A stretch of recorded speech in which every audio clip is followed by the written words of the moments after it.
ছাত্ৰীসকল, আজি আমি দশম শ্ৰেণীৰ সাহিত্য সুবাস নামৰ পাঠ্যপুথিখনৰ দৃষ্টান্ত নামৰ কবিতাটোৰ বিষয়ে আলোচনা কৰিম। কবিতাটোৰ কবি হৰেকৃষ্ণ ডেকা। 25 বছৰৰ আগতেই এই ঠাইতে এজনক লগ পাইছিলোঁ। আলি কেঁকুৰিটো আছিল কেঁচা, সময়টো আছিল গধূলি। তেওঁ নঙলামুখত বিচাৰি ফুৰিছিল নিজৰ ঘৰৰ পদূলি। এটা পঁজাঘৰ, আকাশ ধিয়াই কেইজোপামান কাকিনী তামোল, ঘৰৰ দাঁতিত আগলি বাঁহৰ নমিত নমস্কাৰ। পূৰ্ণ জোনৰ লণ্ঠনৰ পোহৰতো কুকুৰিকণা মানুহজনে নিজৰ ঘৰ বিচাৰি পোৱা নাছিল। ছাত্ৰ ছাত্ৰীসকল, আমি এই 2-3টা স্তৱক পঢ়ি এটা কথা গম পাইছোঁ যে 25 বছৰ আগত এজন মানুহক কবিয়ে লগ পাইছে আৰু 25 বছৰৰ পিছত সেই একেজন মানুহেই যদি নিজৰ ঘৰৰ পদূলিত আহি নিজৰ ঘৰটোকে বিচাৰি ফুৰিছিল, তেতিয়াও সেই একেই পঁজাঘৰ আছিল আৰু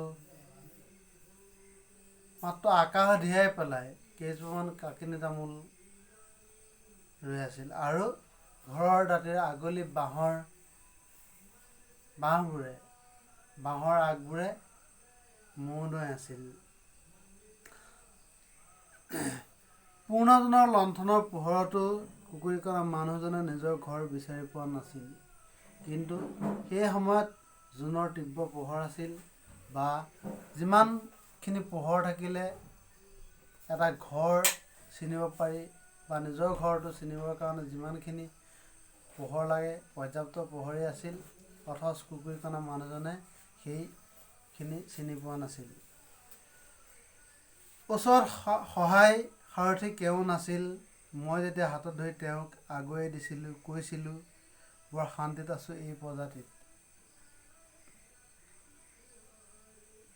মই যেতিয়া হাতত ধৰি তেওঁক আগুৱাই দিছিলোঁ, যেতিয়া মই তেওঁক আগবঢ়াই দিছিলোঁ, কবিয়ে কৈছে, যেতিয়া মই তেওঁক আগবঢ়াই দিছিলোঁ, তেতিয়া তেওঁ কৈছিল যে মই এই ঘৰটোত প্ৰজাটোত বৰ শান্তিৰে কটাইছিলোঁ। আজি এই ঠাইতে লগ পালোঁ আৰু এজনক, বৃদ্ধ নবীজ দেহ, 7মহলীয়া ঘৰৰ বাহিৰত তেওঁ ৰৈ আছিল।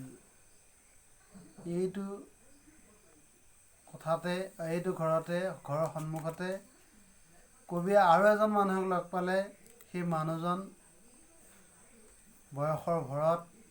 বয়সত যথেষ্ট বৃদ্ধ আৰু সেই বয়স অনুযায়ী তেওঁ কোজা হৈ গৈছে। নবীজ মানে অৰ্থটো কোজা। ওচৰে পাজৰে আন কেইবাটাও অট্টালিকা। তেওঁৰ ঘৰটো পঁজাঘৰ, কিন্তু ওচৰত যিমানখিনি ঘৰ আছে সেই আটাইবোৰ ঘৰেই অট্টালিকা সদৃশ। এটাতকৈ আনটোৰ ৰূপ চৰা। ঘৰবিলাক এনেকুৱা ধৰণৰ, ইটোতকৈ সিটো ৰমক জমক আৰু ইটোতকৈ সিটো ওখ, মানে ইটো ঘৰৰ লগত সিটো ঘৰৰ পাৰ্থক্য কিছু ধৰিব পাৰি। সন্ধ্যা ভগাৰ বহুত পাছতো মানুহ পিয়াপি দি ফুৰিছিল। সেই মানুহবোৰৰ কাৰণে দিন ৰাতি একো নাছিল, বৰ ব্যস্ত আছিল। তেওঁলোক সন্ধ্যা ভগাৰ পিছতো পিয়াপি দি ফুৰিছিল। চশমাৰ তলেৰে সন্দেহেৰে চাই তেওঁ মোক সুধিলে, সেই বাটৰুৱাজনে কবিক সুধিলে, কি বুলি, হেৰা অচিনাকি মানুহজন, তোমাক কি লাগে হে ইয়াত?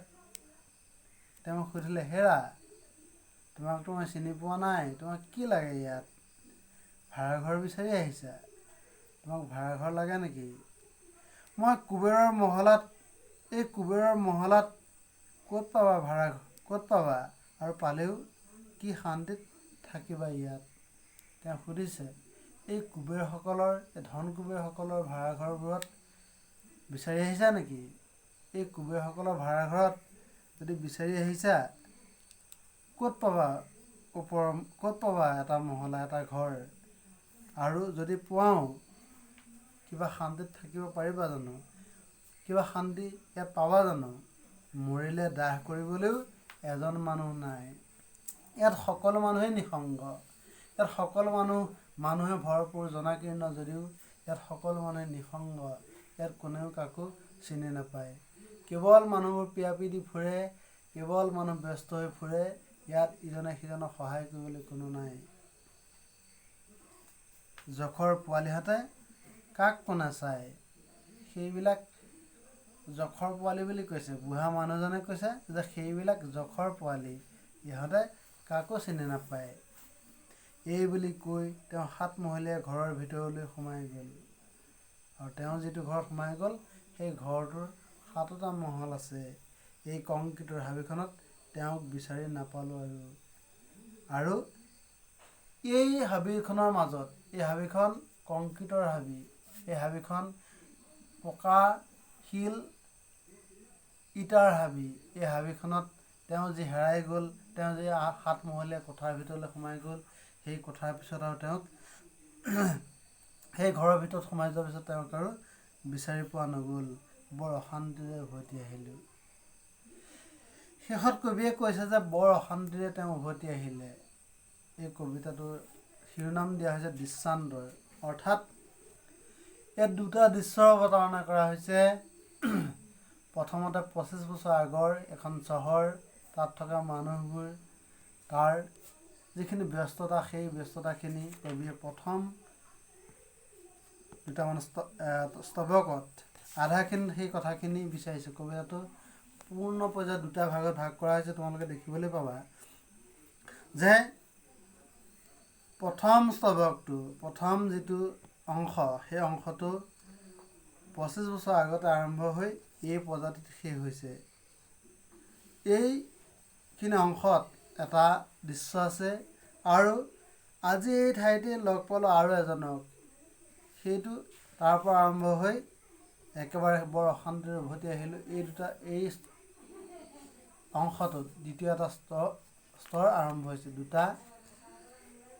দুটা ভাগত কবিতাটো ভগাই ল'ব পাৰি। এই 2টা ভাগত 2টা দৃশ্যৰ অৱতাৰণা কৰা হৈছে। প্ৰথম দৃশ্যটোত একেজন মানুহেই, ইয়াত যদিও 2জন মানুহ বুলি কোৱা হৈছে, একেজন মানুহে প্ৰথমতে খুব ব্যস্ত আছিল।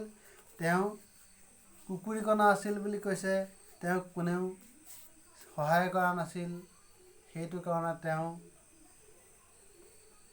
প্ৰজাঘৰটোতে শান্তিত আছোঁ বুলি কৈছিল। সেই একে ঘৰ, একে ঠাই, কিন্তু সেই ঠাইত এতিয়া তেনেকুৱা মানুহ নাই। তেনেকুৱা প্ৰজাঘৰত থকা মানুহ নাই। এইটো এটা পৰিৱৰ্তন ঘটিছে। ইটোতকৈ সিটো চৰা, ইটোতকৈ সিটো জাকজমকীয়া, ইটোতকৈ সিটো ওখ অট্টালিকাৰে ভৰপূৰ হৈ আছে এই চহৰখন। এয়াই পৰিৱৰ্তন, সময়ৰ পৰিৱৰ্তন, মানুহৰ পৰিৱৰ্তন, মানুহৰ মনৰ পৰিৱৰ্তন। আৰু সেই ওখ অট্টালিকাত থাকিলে কি হ'ব? তাত থকা মানুহবোৰৰ কিন্তু অলপো দয়া মমতা, অলপো সমাজ সচেতনতা নাই। ইজনে সিজনক সহায় কৰিব পৰা হ'লেও সহায় নকৰে। ইজনে সিজনৰ দুখ সুখ বুজি নাপায়। আৰু সকলোৱে সকলোৰে বাবে অচিনাকি। এনে এখন ঠাইত কোনোবা অচিনাকি মানুহ আহিলে তেওঁক সেই বৃদ্ধ মানুহজনে সুধিছে, হেৰা অচিনাকি মানুহজন, তুমি এই ঠাইলৈ কিয় আহিছা? কিবা ভাড়াঘৰ বিচাৰি আহিছা নেকি? যদিহে ভাড়াঘৰ বিচাৰি আহিছা, ক'ত পাবা তেনে ভাড়াঘৰ, তেনে কোঠা? আৰু যদি কেনেবাকৈ পোৱা তেনেকুৱা এটা কোঠা, থাকিব পাৰিবা জানো ইয়াত মানুহ মৰিলেও সহদাহন কৰিবলৈ কোনো নাহে। ইয়াত সকলো ব্যস্ত। এই ৰাতিখনো, এই সন্ধিয়াও সকলো মানুহ ব্যস্ত নিজৰ কামক লৈ। কাৰো আজৰি নাই, কাৰো সময় নাই তোমাৰ বাবে চাবলৈ, তোমাৰ বাবে ৰ'বলৈ, তোমাৰ কথা শুনিবলৈ। এনেকৈ কৈ বৃদ্ধ মানুহজন সেই 7 মহলীয়া কোঠাটোৰ ভিতৰতে সোমাই গ'ল। আৰু মানুহজনক বিচাৰি পোৱা নগ'ল। কবিয়ে সেইকাৰণে বৰ দুখ মনে উভতি আহিলোঁ বুলি কৈছে। কিন্তু একেখিনি ঠাইতেই ইয়াৰ কেইবছৰমানৰ আগতে, 25 বছৰ আগতেই কবিয়ে আন এজন বুঢ়া মানুহ পাইছিল, যি বুঢ়া মানুহজনে আগবঢ়াই দিওঁতে বৰ সেই সৰু ঘৰটোতে খেৰী ঘৰটোতে বৰ শান্তিত আছিলোঁ বুলি কৈছিল। সেই পজাৰ ঘৰটোতে সেই এজন মানুহ শান্তিত আছিল, কিন্তু সময়ৰ পৰিৱৰ্তনৰ লগে লগে এই বুঢ়া মানুহজন কিন্তু বৰ শান্তিত থাকিব পৰা নাই। এয়াই পৰিৱৰ্তন, এয়াই দৃশ্যৰ পাৰ্থক্য, এয়াই দৃশ্যান্তৰ।